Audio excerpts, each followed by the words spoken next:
Hello comics fans. Indian comics God आपका अपने channel में स्वागत करता है। दोस्तों, एक बहुत बड़े कॉमिक्स फैन की मांग पर आज मैं आपके लेकर आया हूँ डोगा की 2 पार्ट की सीरीज आज मत जा का वॉइस ओवर।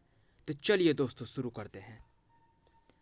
अगर कोई काली बिल्ली आपका रास्ता काट जाए तो आपका मन कहेगा आगे मत जा।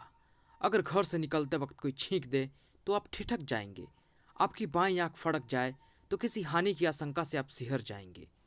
यही है अंधविश्वास। मगर कुछ लोग इन मान्यताओं को नहीं मानते। उनके बढ़े हुए कदम कभी नहीं रुक सकते, भले ही कोई लाख कहता रहे कि आज मत जा। लॉयन जिम, ये क्या पल्लव, तुम्हारी एक्सरसाइज अभी शुरू भी नहीं हुई और तुम कपड़े पहनने लगे? यस सर, वेट उठाने से पहले मेरी बाईं आंख पड़क उठी। अब शकुन हो गया। आज एक्सरसाइज करूंगा तो जरूर कोई दुर्घटना होगी। उस दुर्घटना में मेरी कोई मांसपेशी खींच सकती है, हड्डी टूट सकती है, रीढ़ का कोई जोड़ हिल सकता है। अगर इनमें से कुछ भी हो गया तो मैं परसों होने वाले नेशनल वेट लिफ्टिंग कंपटीशन में हिस्सा नहीं ले पाऊंगा। क्या बकवास कर रहे हो? क्या तुम नहीं जानते कि आज तुम्हारे लिए अभ्यास करना कितना जरूरी है? प्लीज सर, आज नहीं। नहीं पल्लव, आज मत जा। उसे जाने दो सूरज। क्योंकि तुम मानो या ना मानो, मगर जो लोग इन मान्यताओं को मानते हैं उन पर विश्वास भी करते हैं। तुम कोई भी दलील देकर आज उसे जाने से नहीं रोक सकते। लेकिन अदरक चाचा, समझ गया, आप भी मानते हैं अंधविश्वास से भरी इन बेकार की बातों को ना? नहीं बेटे, ये कोरे अंधविश्वास की बातें नहीं हैं। इसे सुपर नेचुरल पावर्स कहते हैं, जो इंसान को भविष्य में होने वाली दुर्घटनाओं का संकेत देती हैं। लेकिन तुम इन बातों को नहीं मानते, इसलिए मैं तुमसे इस विषय पर बहस नहीं करूंगा। जल्द ही आने वाली थी सूरज के सामने अंधविश्वास की सच्चाई। क्योंकि घर से निकलते वक्त रात के उस रक्षक को भी छींक आ गई थी। अच्छी, भला उस छींक से डोगा को क्या फर्क पड़ने वाला था? फर्क तो उन्हें पड़ता है जिन्हें डोगा की जिंदगी अपनी जिंदगी से भी ज्यादा अजीज है। डोगा, आज मत जा। ओह, समझ गया, मेरी छींक ने आपको डरा दिया है ना अदरक चाचा। लेकिन डोगा के कदम अब सपनों की बेड़ियों से नहीं रोके जा सकते। क्योंकि अगर ये कदम रुक गए तो अपराध के कदम इंसानियत को पछाड़कर और आगे निकल जाएंगे। नहीं अदरक चाचा, डोगा जरूर जाएगा। जाने वाले को कोई नहीं रोक सकता और न ही आने वाले को रोका जा सकता है, और एंटीक गोरे को तो बिल्कुल भी नहीं। आखिरकार कई शहरों के पुलिस को कच्चा देकर मैं मूर्ति को समुद्र के रास्ते मुंबई में लाने में सफल हो ही गया। मुंबई में ही मुझे इसकी सबसे ज्यादा कीमत मिल सकती है। ओह शिट, ये क्या? जब तक ये बंस सड़क पार नहीं कर लेते मुझे कार रोके रखनी पड़ेगी। लेकिन ये क्या? ये ब्लाइंड्स पूरी सड़क को घेरने के बाद मेरी तरफ क्यों घूम गए? इन्होंने तो अपने काले चश्मे भी उतार दिए, और अरे, इनकी आंखें तो बिल्कुल ठीक है। उनके लबादे उतरते ही उन आंखों की हकीकत भी एंटीक गोरे के सामने थी। ओह धोखा, ये तो पुलिस है। इंस्पेक्टर बेरहम को मुंबई में तेरे सांस लेने की आहट तेरे पोर्ट पर उतरते ही मिल गई थी एंटीक गोरे। और अब तेरी इन सांसों को चीरने आ रही है मुंबई पुलिस की गोलियां। क्योंकि मैं जानता हूं कि जब जब तुझे जिंदा पकड़ने की कोशिश किसी शहर के पुलिस ने की है, तू उसे कच्चा देकर हर बार भाग निकला। आज हम तुझे जिंदा नहीं, मुर्दा गिरफ्तार करेंगे। जब तक मैं अपनी इस विशेष कार में सवार हूं, मर गए मुझे मारने वाले। जिंग जिंग जिंग जिंग। गोलियां ओलो की तरह ताबड़तोड़ हुड से टकराकर छितराती चली गई। बड़ी तेजी व कुशलता के साथ वो कार को बैक करता चला गया। Tram tram. पुलिस की गोलियों ने टायरों में कई बड़े बड़े होल बना दिए। फट फटाक क्लैप आ। पुलिस वालों के लिए वो कार एक करिश्मे जैसी थी। कार का बोनट उछलकर उनसे आ टकराया था। गोरे ने फट से वो क्लिप खींचे तो क्लिप क्लिप। मुझे कई शहरों की पुलिस भी क्यों नहीं पकड़ पाई, इसकी वजह विशेष सुविधाओं से युक्त मेरी प्यारी कारें होती हैं। क्योंकि वो पुलिस को मेरे नजदीक आने का कोई मौका ही नहीं देती। जिंग जिंग जिंग आ। नीचे लेट जाओ। वह कार थी या शैतान का अवतार? हो गॉड, इसके तो दोनों पहिए अलग होकर जेट की तेजी के साथ बढ़े चले आ रहे हैं। उफ, कार के करिश्मे की एक खिड़की और खुली, क्योंकि कार की छत सहित ये हो गया गोरे। इस कार वाले को रोक पाना अब वर्दी वालों के लिए और भी मुश्किल हो जाएगा। लेकिन ये क्या, कार की छत पैरासूट में बदल गई और वो नीचे आ रहा है। अब ये नहीं बचेगा, नीचे उतरते ही भून डालना। गोरे के कदम सड़क पर बाद में लगे, पहले उसे लगी ताबड़तोड़ गोलियां। Bang bang bang bang bang. भून डालो। मगर कोई चीख नहीं गूंजी। रहस्य जल्दी ही सबके सामने था। ये क्या, हम पुतले पर गोलियां चला रहे थे? तो फिर गोरे कहाँ है? गोरे यहाँ है। जब पुलिस की निगाहें आसमान की तरफ जाते मेरे पुतले पर थीं, तब मैं अपनी स्पिनी पर सवार होकर मेन होल में उतर चुका था। उफ, वो हमें धोखा देकर इस मेन होल के रास्ते नीचे चला गया है। सड़क पर तेज रफ्तार जाती कारों की स्पीड रोकने के लिए स्पीड ब्रेकर बने होते हैं, तो ये नहीं समझ लेना चाहिए कि गटर में कार रनवे पर विमान की तरह दौड़ती चली जाएगी। बित्ते भर की कार के लिए तो ये गन ही स्पीड ब्रेकर है। खड़ा आ, देखा, स्पीड ब्रेकर पर गति कम न की जाए तो सवार और सवारी का क्या हर्ष होता है। च्युम! तूने सड़क पर थोड़ी देर पहले जो खूनी खेल खेला है, उसका डोगा के पास एक ही जवाब है, ये गोली। तू गटर में जो खेल खेल रहा है, उसका एंटीक गोरे के पास एक ही जवाब है, ये हेलमेट, जो मुझे तेरी गोली और तुझसे बचाएगा। धाड़! और अगर मैं इसे तेरे चेहरे पर उल्टा ढक दूंगा तो तू उतनी देर के लिए जरूर अंधा हो जाएगा, धप, जितनी देर में मैं तेरे हाथ और गन की रेंज से दूर निकल जाऊं। डोगा ने जल्दी से हेलमेट को सिर से अलग किया और दूसरे ही पल उसके हाथ में नजर आने लगा रिवॉल्वर। लेकिन इससे पहले कि वो भागे जाते एंटीक गोरे पर फायर कर पाता, थप, उफ, घूस! ये घूस कहां से आ मरी? डोगा को चौंकाया पीछे से आती उन आवाजों ने। गोली की आवाज इधर से ही आई थी। पता नहीं कौन किस पर गोलियां चला रहा है। जल्दी करो, कोई भी दिखे तो गोली मार देना। यह पुलिस ही होनी चाहिए जो गोरे का पीछा करते हुए यहां तक आ गई है।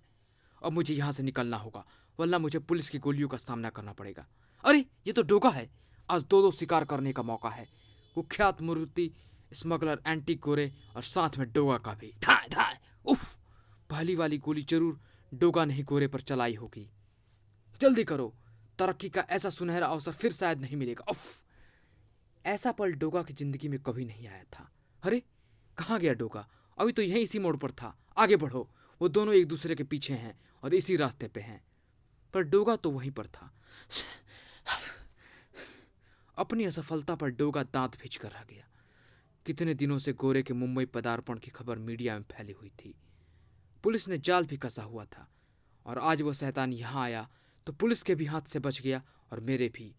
अदरक चाचा ने कहा था कि आज मत जा, कहीं आज की असफलता का कारण वो छीक। उफ! ये क्या सोचने लगा मैं।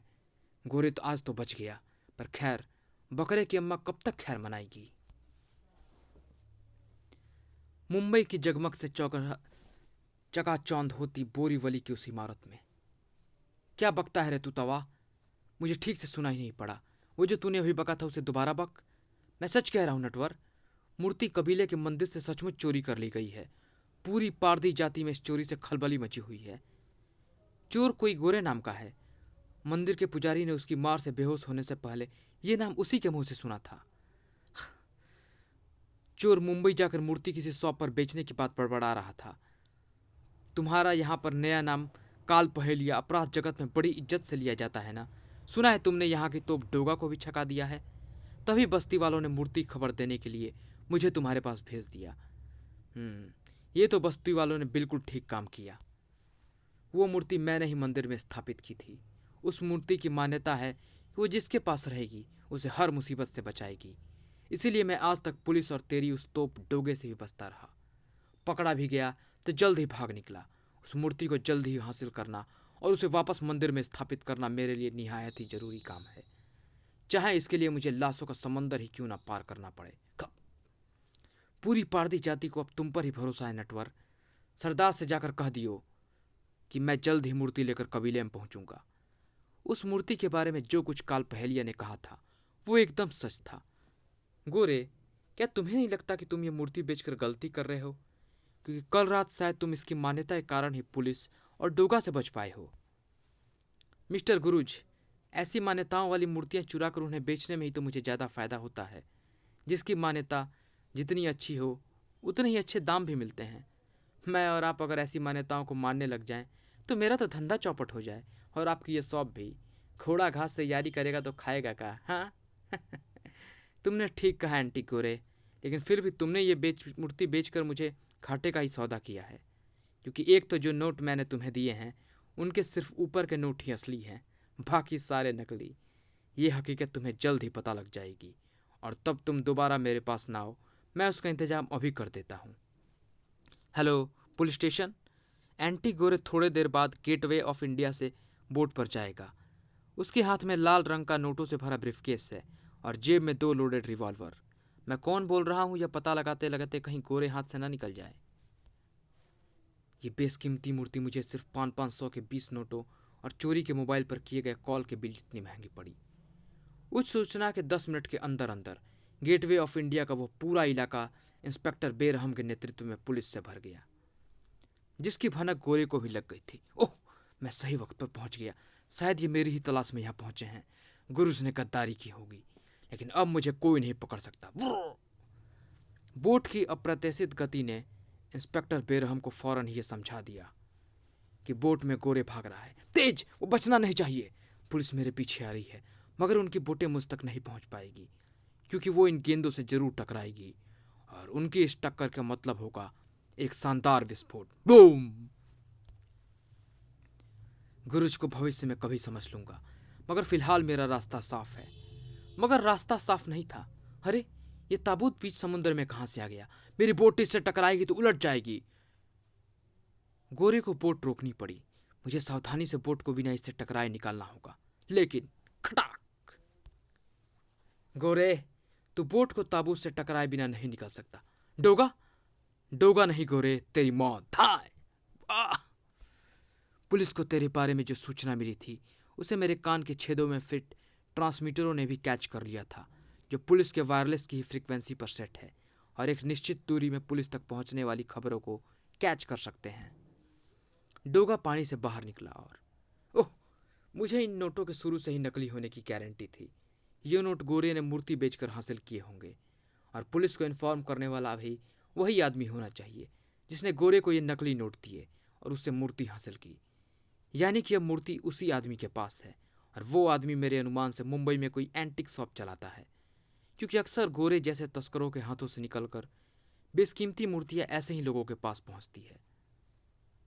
मुझे बड़ी एंटिक शॉप में जाकर उस मूर्ति और उसके खरीदार की तलाश करनी होगी और गेटवे ऑफ इंडिया के इस एरिया में ऐसी कुल 3 शॉप हैं जहां से गोरे सिर्फ 10 मिनट में गेटवे ऑफ इंडिया पहुंच सकता था। उस मूर्ति का खरीदार भी डोगा की गन की गोली के निशाने पर है, क्योंकि उसकी इन्फॉर्मेशन पर गोरे का पीछा करते कई पुलिस वाले मारे गए और इस गुनाह में भी वो भी गोरे के बराबर ही शरीक है। पर फिलहाल पहले मुझे उस मूर्ति की तलाश करनी है, जो यहाँ हो भी सकती है और नहीं भी। वाह, यह अद्भुत मूर्ति है। इनकी कलात्मकता तो इन्हें बहुमूल्य बनाती है। तभी मूर्ति गिरने से हुई आहट से बुरी तरह चौंक पड़ा डोगा। खटाक! ओह, मेरे अलावा यहाँ कोई और भी है। वो रहा। शायद इसे भी मेरी उपस्थिति का पता चल गया है, इसलिए ये यहाँ से भाग रहा है। पर यह है कौन? क्या कोई चोर? जो भी है, इसे रोकना मेरी ड्यूटी है। हफ! फुर्ती में साया जैसे चीते से ट्रेनिंग लेकर आया था। डोगा ने वो कालीन खींचकर उसके पैरों के नीचे से जैसे जमीन सरका दी। भागता कहाँ है? डोगा ने उस पर ऐसी छलांग लगाई जैसे किसी बात से ट्रेनिंग लेकर आया हो। अब तेरी सारी भागदौड़ खत्म कर दूंगा। ये आवाज तो जानी पहचानी हुई है। साय ने फुर्ती के साथ वह स्विच दबाकर बल्ब रोशन कर दिया और दूसरे ही पल दोनों एक दूसरे को देखकर बुरी तरह से चौंक पड़े। ओए डोगे, तू काल पहेलिया, तू तू तू यहाँ क्या कर रहा था कालू? डोगे, यही तो मुझे भी हैरानी है, तू यहाँ क्या कर रहा है? डोगा गिरी छोड़कर मूर्तियों की चोरी चकारी शुरू कर दी क्या? गिरेबान तो छोड़। ले छोड़ दिया। ये तो कोई तरीका न हुआ। वैसे तेरे मुक्के की ताकत कम नहीं हुई। छड़ाक! कम तो मेरी लात की ताकत भी नहीं हुई डोगे। ले खा कर देख। हफ! ठक ठक ठक! कौन है अंदर? ये कैसा शोर हो रहा है? शटर खोलो, मैं चौकीदार हूं। शटर खुला। ये अंदर शोर कैसा हो रहा था? कौन हो तुम? डोगा, तुम बाहर रहोगे तो शोर मचाकर पूरे शहर की नींद हराम कर दोगे और हमारी लड़ाई का फैसला नहीं हो पाएगा। फैसला नहीं हो पाएगा तो मैं यहां से भाग नहीं पाऊंगा। हफ! अच्छा डोगे, फिर मिलेंगे, क्योंकि मैं जिस काम के लिए यहाँ आया था वो यहाँ पर पूरा नहीं हुआ, तुझसे फिर कभी निपटूंगा। ठहर जा कालू काल पहेलिया। मुझे पता है डोगे, तुम मुझसे वह सवाल पूछना चाहता है कि मैं यहाँ क्यों आया था। अगर तुझे जवाब चाहिए तो अंग्रेजी में जा और हिंदी में सिंह। हफ! तुझे जवाब मिल जाएगा।